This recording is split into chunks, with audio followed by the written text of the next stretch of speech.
how has my journey been? It's been very enriching, and I think the fact that IIFM allows you to have your discursive ways of growth gives you a lot of opportunities to kind of decide where is it that you would want to go. So we had people in our batch who actually wanted to work very strongly in the corporate sector.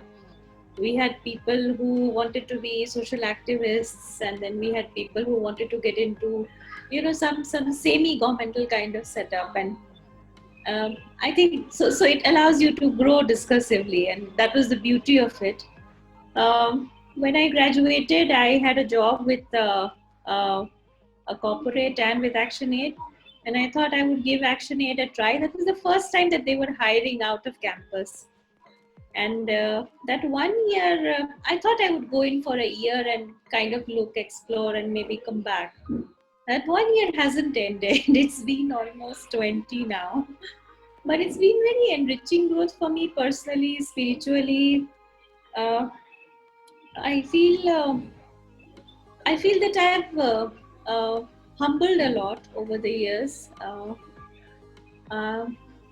I've learned how to empathize with the most dispossessed people, not show off. And I think I also have found a meaning of life. And a lot of times people say that that comes in, if you look at the sector, the social sector per se is very mediocre.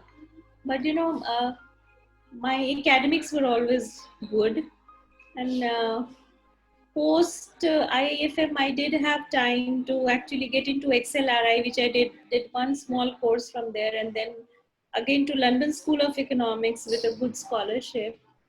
So I think both balancing both academics and getting to work directly with dispossessed class was the best part of the journey so far.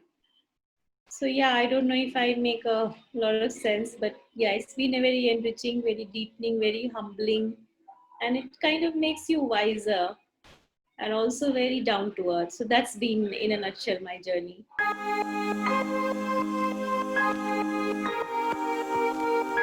Some of it is very emotional. My parameters would vary, and some of it is very academic. Some of it is very personally challenging and things that I wanted to prove to myself. So when I graduated, I think my first biggest learning thereafter was getting to work with manual scavengers and sex workers, two very, very stigmatized groups. And my thing when I had gone there was like, these people need our help, they need our support. And the other group that I was working with was very, very the most vulnerable tribes, as they are called now, people who die of starvation. And my biggest learning then was not to patronize them, but to learn and unlearn my own journey. And thereafter, I think one major thing that, apart from doing this directly, that I got into was a lot of policy making. So, 3-4 things that I straight away look back, which I have been very proud of, have been like, drafting the Child Protection and the Juvenile Justice Act rules for Chhattisgarh. And then I remember that I had studied GIS in and EIA in IIFM. And when I started working, I began wondering, will I never use them? And then there was tsunami, and I went off to Andaman and Nicobar Islands. And I think even now, the document that I wrote there, the Participatory Vulnerability Capacity Analysis, is a document that the government uses there. And then there was this big river that was privatized called Shivnath, and it was in Chhattisgarh. And I used GIS maps again to look at catchment, and I don't know, there was one Outlook edition which saw on its front page the picture of this man called Rakesh Soni, and it said, this man owns the river. And something took me there, and I knew that there was a big story there. And a lot of technical things that I used, and we did a big public hearing, and Shivnath did go back to people, but the thing was much before this. The notion of capitalism had come in. You know how our own governments had sort of excluded and dispossessed our own people was the biggest learning. So I've been a lot into policy since then, and then now when I look at the portfolios globally as the women's right thematic person, drafting women's policies, looking at it internationally. Um, I think 2013 was another major landmark, and these are all emotional and work-wise. I'll come back to academics and other things. I think 2012 was a year in which I went around looking at every rape that had happened across India. And 2013, we were the biggest group, the first group ever that did a public hearing on rape, because you know that rape women are seriously stigmatized and you cannot say their names. Uh, but then when we did this public hearing and all of us marched on the roads and we said, whether we've been raped or not, the fact remains that we all live in a rape culture. And it's not the women who need to be ashamed, it's people who do this crime, people who commit this crime. And thereafter, the government called us, and we rolled out something which was called a one-stop crisis center. And the first one-stop crisis center came across in India in 2014. And thereafter, we rolled out the entire policy for the government of India, and now we support them.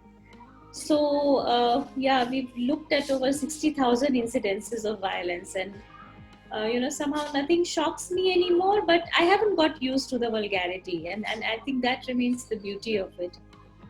So, yeah, that's work wise, but otherwise, internationally, I got to work a little bit in the US, then a little bit across Bangkok, Cambodia, and Cambodia was a major learning for me because they just don't trust you. They don't trust you after Khmer Rouge. So everybody who wore specs was actually obliterated, and it kind of humbled me in very different manner because this democracy that you take for granted in this country doesn't exist everywhere. And then I was for a bit of time in South Africa, and in US, there's this whole this campaign has picked up for the second time, Black Lives Matter.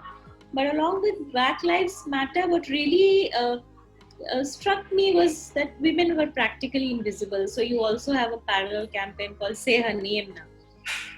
And being a part of these international groups, I think helped me look at things more holistically.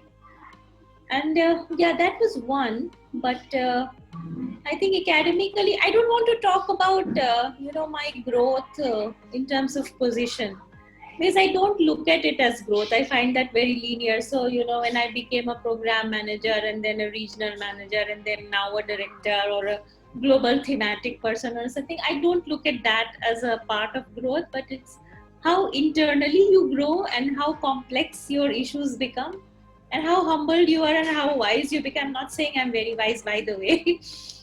But after this, I think I did go for a bit to XLRI, only to realize that it was not my place. I have taught a little bit in.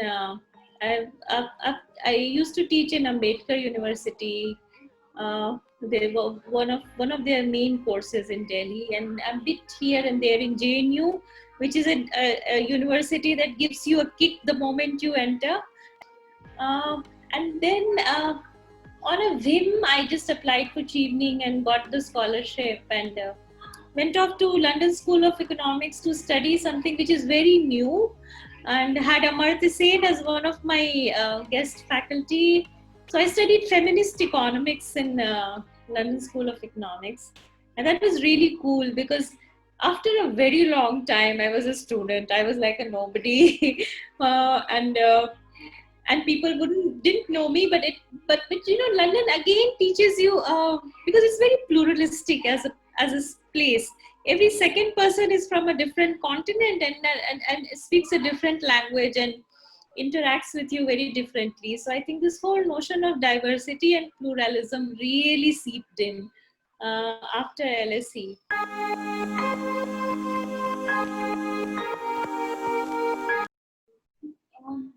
I think I grew up in a very progressive family. So while my father was a bureaucrat, my mother was a part of the JP movement.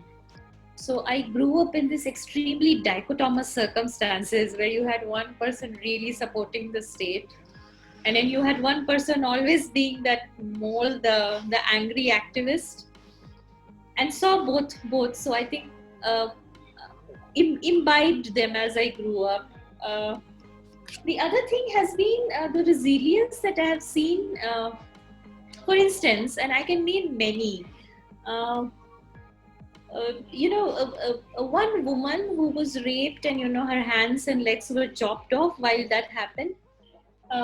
Initially, we didn't think she would survive, but she did. And she was trying to tell me. Yeah, I remember the day when she had developed septicemia in one of her legs, and I almost, I not almost, I had tears in my eyes when I went to tell her that her leg was going to be chopped off as well. She didn't have hands, but if she had, she would have probably helped mine. But she actually said, "Tum mat ghabrao. I'll come out of it." And I was thinking, my gosh, I'm crying. She's the one who's losing it. And if she can show so much resilience, I mean, where am I? And I think it's she's just one woman I'm naming. So there was this manual scavenger, and who manual scavengers are? People who lift night soil on their heads. And when I went to her for the first time and I said, "Would you like some money? Would you like me to find you a job?" And she was like, "Dude, you pulling me out of the muck. I'm not going to ask you for $10. This is a life of dignity that I want." So a lot of it has been people like this who I saw very often, and I've always felt that if I'm not emotional about the work I do, then there's no point doing it, because I wasn't doing it for money. uh, and soulfully I'm very happy. And not to forget my partner Manu, who was also my classmate in IFM. uh, Constant strength and constant encouragement, has always stood there like a rock. So I've had legal cases filed on me. I've had people trying to take away my son, or attempts on my life. And he's it's never. And given that the middle class background that all of us have, we want to live a peaceful life. For us means never being threatened. But he stood there rock solid, and so has my family. So yeah, all these characters are very inspiring people, and I feel that I'm very small before them. So yeah, that's how I survive.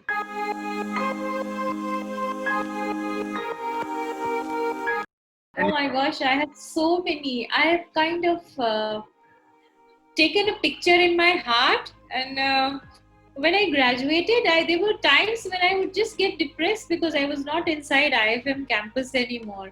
I had great friends. I had crazy friends in my batch.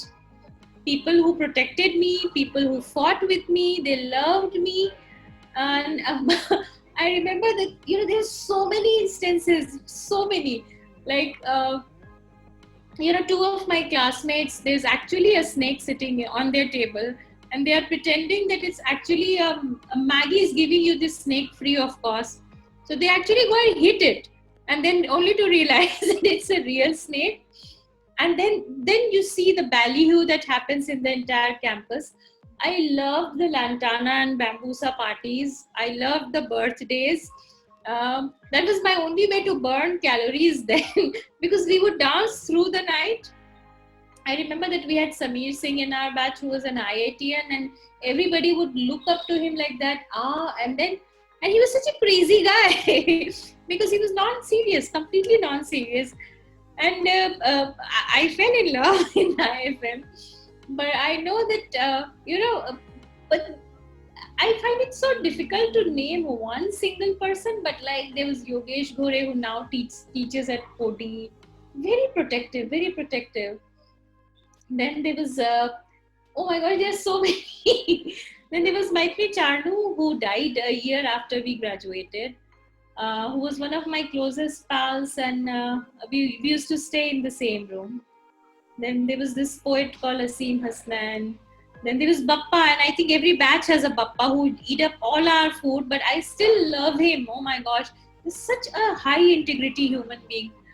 Uh, Amongst the faculty, I think even now I've kept in touch with a lot of them. So I still write to PK Vishwas, I still write to CSR. I'm still in touch with Yogesh sir. And these are some of the older people, Rekha Singhal, Parul Rishi, Suprava ma'am. Petia was there. You haven't seen him, but I mean, they were some of the best faculty who'd let you grow, and they wouldn't get upset if you asked them a question. They wouldn't get upset if they saw you didn't fall in line. So yeah, for a very long time, I would, when I would talk very informally to my friends, I would say that IFM is like substance abuse. You seriously have withdrawal symptoms, and now that you are there, Sean, I'm telling you, make use of every minute that you have. That's what I regret most. So I didn't study, but I learned so much around there, and I think it was like those 2 years were a golden period in my life, you know. And even now, when I walk in, I want to see Netra and Pranav and a lot of other my friends walking across the tree, Bappa coming out from the mess. I don't see them, but I can feel that presence when I see the smiles of the batches and how you guys talk amongst yourself, how you guys joke around. It brings back that whole vista of memories that I've had. But yeah, that those 2 years were really golden. One of the, I mean, most beautiful experiences of my life. Camaraderie, sisterhood, friendship, love, protection, everything together in one pack. Beautiful.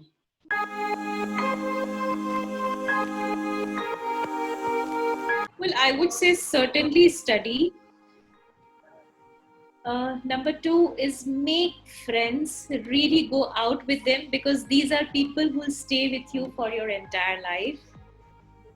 Fall in love, not just with people, but with a lot of other things that you can fall in love there. Uh, I feel that you should use these 2 years to understand what is it that you want to do. I can understand that it can be a stage of confusion, because a lot of us come in because we've had this IIM dream, but we've got through somewhere else. Use these 2 years to understand who you are. You're on the brink of adulthood. It's a very beautiful phase, and confusion is always a good state of mind. So use this to resolve some of that, and then gear yourself, use it as a springboard to your next stage of life.